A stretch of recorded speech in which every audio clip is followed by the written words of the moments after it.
ইতিহাস গড়েছে Cape Verde. দ্বিতীয় ক্ষুদ্রতম দেশ হিসেবে ২০২৬ ফুটবল বিশ্বকাপের টিকিট কেটেছে আটলান্টিক মহাসাগরীয় দ্বীপদেশটি।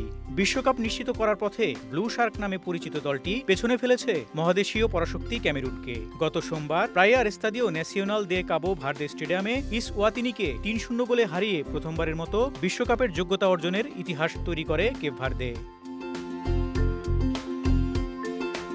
এই জয়ে কেপ ভার্দের সমর্থকদের নিজেদের জাতীয় দলের জয়গান গাইতে দেখা যায়। এছাড়া দর্শকদের সাথে সেলফি তুলতে ও সমর্থকদের পতাকায় স্বাক্ষর করতে দেখা গেছে খেলোয়াড়দের। দলের খেলোয়াড় উইলি সেমেডো উচ্ছ্বাস প্রকাশ করে বলেন, এটা একটা অসাধারণ অনুভূতি। বিশ্বকাপে খেলার যোগ্যতা অর্জন করতে পারা আজ গর্বের। মাত্র কয়েক বছর আগেও এটা অসম্ভব ছিল। আমরা খুবই ছোট একটি দেশ, কিন্তু আমাদের অনেক সাহস আছে। আরেক ফুটবলার লোগান কস্তা বলেন, এটা একটা স্বপ্ন। এটা আমাদের সকলের জন্য একটা স্বপ্ন। এই প্রজন্মের অংশ হওয়া আগের সকলের প্রজন্মের কাজ। আজ আমরা আমাদের দেশকে বিশ্বকাপে ফিরিয়ে নিয়ে যেতে পেরে গর্বিত। ম্যাচে গোল করে কেপ ভার্দের হয়ে ঘরের মাঠে জয় নিশ্চিত করেন ডেইলন লিভরামেন্টো, উইলি সেমেডো ও স্টপিরা। ব্লু শার্করা ক্যামেরুনের চেয়ে ৪ পয়েন্ট এগিয়ে থাকে, যারা অ্যাঙ্গেলোর সাথে ০-০ গোলে ড্র করে এবং গ্রুপ ডিতে প্রথম স্থান অধিকার করে।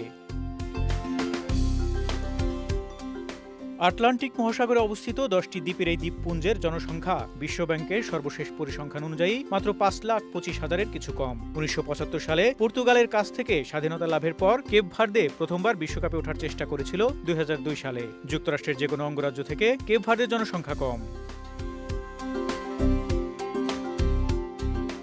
কেপ ভার্দের বিশ্বকাপে খেলার সম্ভাবনা উজ্জ্বল হয় গত মাসে। ক্যামেরুনকে ১-০ গোলে হারানোর পর থেকেই বিশ্বকাপের সুবাস পাচ্ছিল তারা।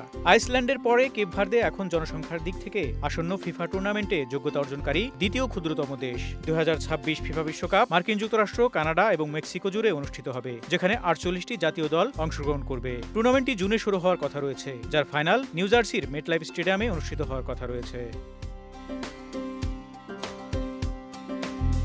ফারুক শিমুল, ঢাকা এক্সপ্রেস।